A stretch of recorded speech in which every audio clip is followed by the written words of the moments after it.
Hello and welcome to AUA, a Focus Series, a podcast channel by AUA Media Lab. My name is Gaiane Khachatryan and I'm the Vice President of Development.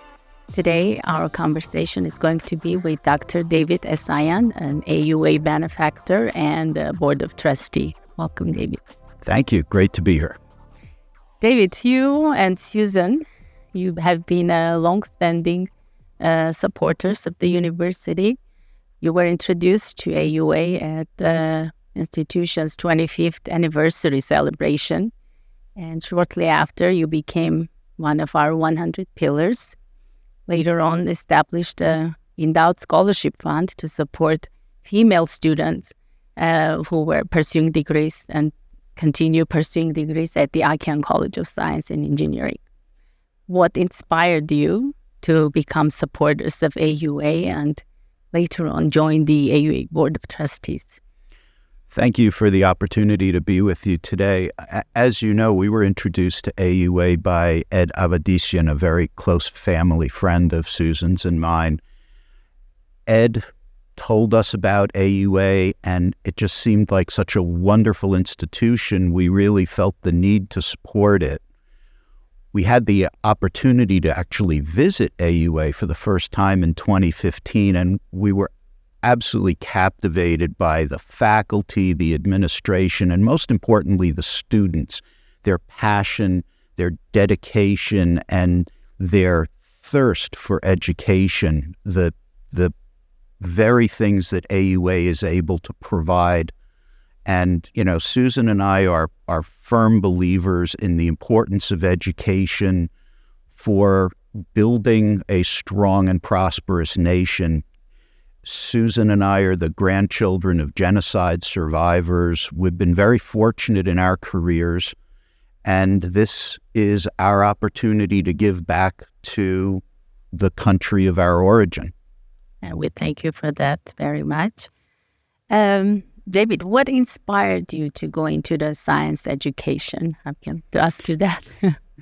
You know, it's interesting because I wasn't originally going to be a scientist. As you know, I was actually going to be a professional musician, and I was introduced to the sciences really while at college, and ultimately went into medicine feeling that, you know, I would spend my career treating patients. It was the realization of how many diseases there are that we don't have adequate treatments for that set me on a path first into basic research and then ultimately into the biotechnology field where Susan and I have worked now for the last 20-some years. And we feel just very fortunate in the opportunities we've had to bring forward multiple new innovative medicines to the patients in desperate need of those medicines. Well, as you look at the medical medicine in Armenia, I have to ask you, how do you assess the field of medicine in Armenia today, and how would you like to see higher education develop in Armenia in the coming years? Well, you know, We've had the perspective now of the last almost 10 years of visiting Armenia once or twice a year, and we've seen just remarkable advances in the education and in the medical field in general. And we hear about the other things that are going to happen over the next several years to further improve medical care here in Armenia. We're very passionate about that. We want to do whatever we can do to help advance that. Working with AUA in that area would be of great importance to us. What we see is an amazing amount of passion and dedication and enthusiasm among the young physicians in Armenia. They're committed to Armenia. They are committed to providing the best medical care they can to the people in Armenia.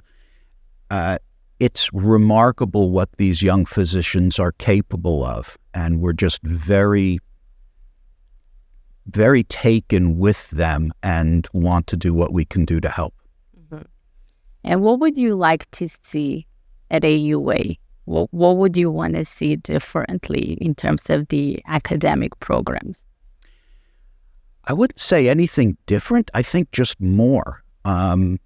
More expanded educational opportunities, undergraduate and graduate. I think in areas that target the needs of the country as the country evolves over the next decades, which is actually something that AUA has done expertly for its entire history, evolving programs for the needs present and immediate future.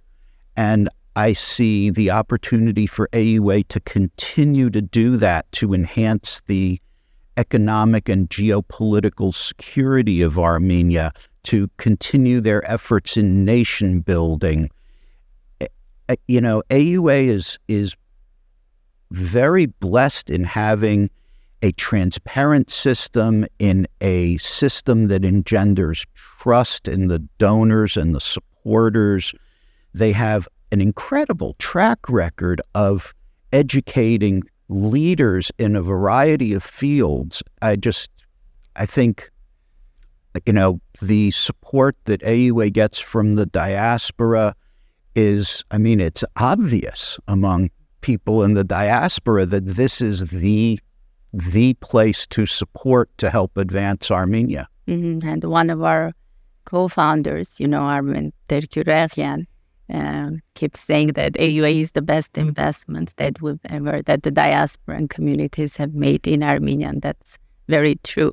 And Armen is absolutely correct, and as you know, another very close friend of ours was one of the other founders of AUA.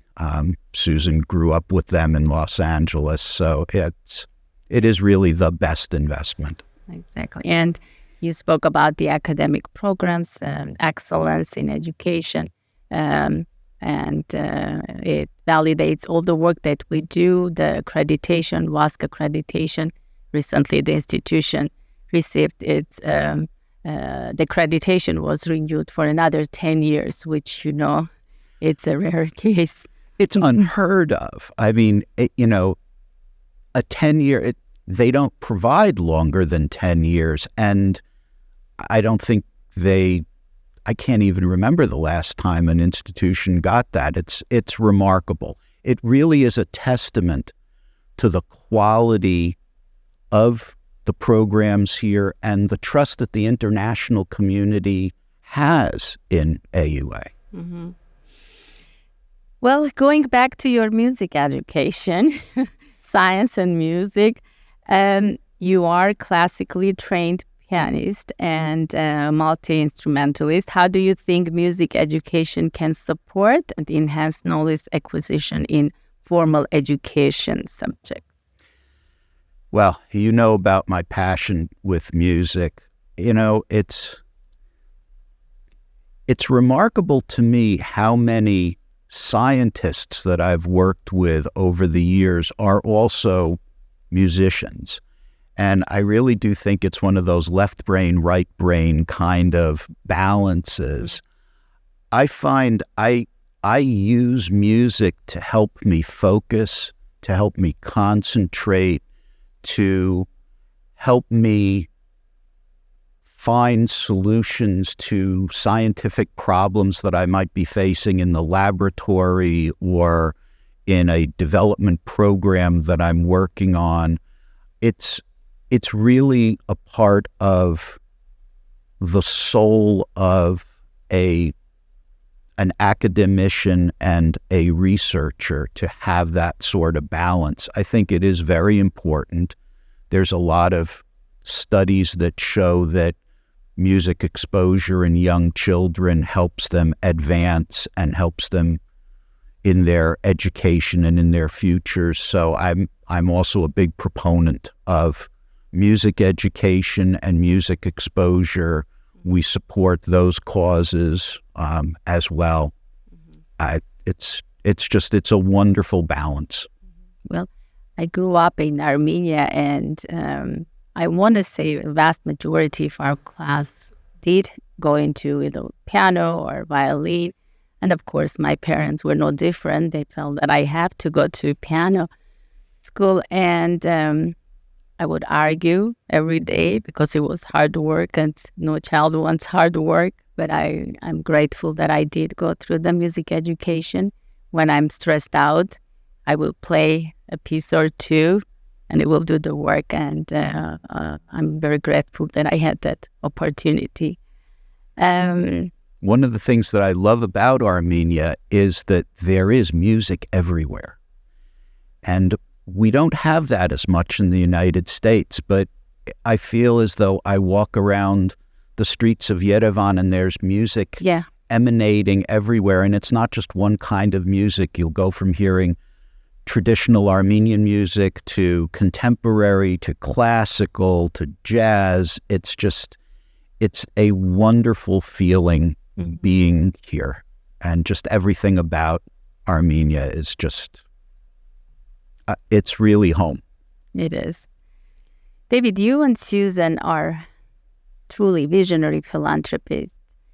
And I want to ask you, why do you think it's important for diaspora to continue investing in education in general in Armenia? You know, Armenia is advancing at a remarkable rate, disproportionate to the rest of the world, economically, socially, in every way. And Susan and I really believe that education is the cornerstone for that advancement, providing as many opportunities as possible to the next generation of Armenians to continue that rate of advancement, to continue that sense of national pride and identity, to keep this pace going. Susan and I just have such incredible confidence in this next generation, their ability to solve the problems of the world, to contribute in remarkable, transformational ways to not just Armenia, but the entire world. And that's why I think our whole family is so passionate about supporting AUA. Yes, I can't help it not to mention your son, Daniel. I had the privilege to meet him very recently, and he's part of the Armenian Professional Society in Los Angeles. And it was so inspiring to see that the younger generation is also finding ways, and they're coming together in diaspora and thinking of building bridges with Armenia and Armenian Professional Society. With the help of Daniel, I want to highlight they're supporting AUA's scholarships program. So for the last, I want to say 3-4 years, they have been contributing. And the students write thank you letters, and they know exactly who benefited from the support. And in general, he's a wonderful person. I had I spent some time and we had conversations. And I want to know, have you been talking about this at home, or is he simply seeing you and Susan, the wonderful work that you do, and then he's following your steps? It's probably a combination of both, but I actually have to just credit Daniel with the passion to support AUA. Again, it's such an obvious choice for the diaspora, all of the diaspora, all generations of the diaspora to support AUA. He was able to visit AUA in 2015 with us. I think he was very much taken with the university and the faculty and the students and the administration that we met on that trip. And I think it's just really stuck with him all these years. And then it really wasn't until he became involved with the Armenian Professional Society of Los Angeles that he saw that additional opportunity to make that contribution. I'm hopeful that both of our sons will be able to be involved in philanthropy and in the support of AUA as the years go on. and your grandchildren at some point. God willing. I'm hoping that AUA will have a long life and your family will be a big part of it. Thank you. David, I want to thank you for this conversation. It was wonderful. Everything that you do, and Susan, for our students, you give an opportunity and access to quality education to AUA students. They are the future of Armenia, and they are the ones who are going to build the country that we are all dreaming about. And once again, thank you for being a steadfast supporter of AUA. I don't know what this institution would have done if we did not have supporters like you, Susan, and so many. You became a family member of AUA. Every time we host events in the US, I see you and Susan coming in with a big smile on your faces. It's like you came to a family event. And all that is not passing unnoticed. Thank you so much for everything that you do. Well, we feel very blessed to be welcomed into the AUA family. Thank you. Thank you. Thank you for joining AUA's Focus series.